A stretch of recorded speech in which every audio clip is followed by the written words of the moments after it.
क्या आपको पता है दुपट्टा सिर्फ हमारे इंडिया और आसपास के देश में ही क्यों इस्तेमाल होता है? और इस्लाम में सर ढकना ज़्यादा इम्पोर्टेंट है या फिर सीना? कुरान की आयत है वलियज़रिबन बिखुमुरिहिन्ना अला जुयूबिहिन्ना। अरबी में इसे खुमर कहते हैं और शराब को खमर कहते हैं।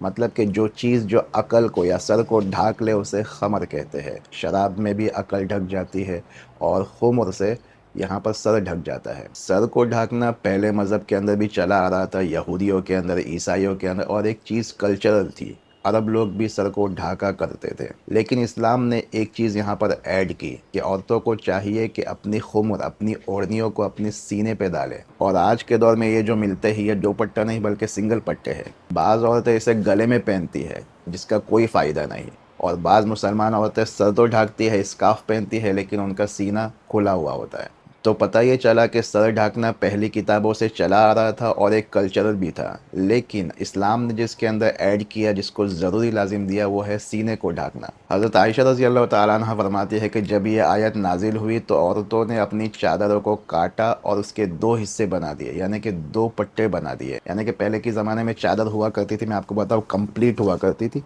ऐसी, और वो पीछे डालते थे।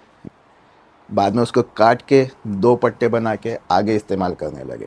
और हिंदुस्तान के उलमा ने इस हदीस का और इस आयत का तर्जमा दो पट्टों से किया है। इसी वजह से इंडिया के अंदर दो पट्टों का इस्तेमाल होने लगा। तो अगर आप दो पट्टा और खुमर का इस्तेमाल कर रहे हैं तो सही तरीके से करें, जिससे आपका सर और सीना दोनों ढक जाए।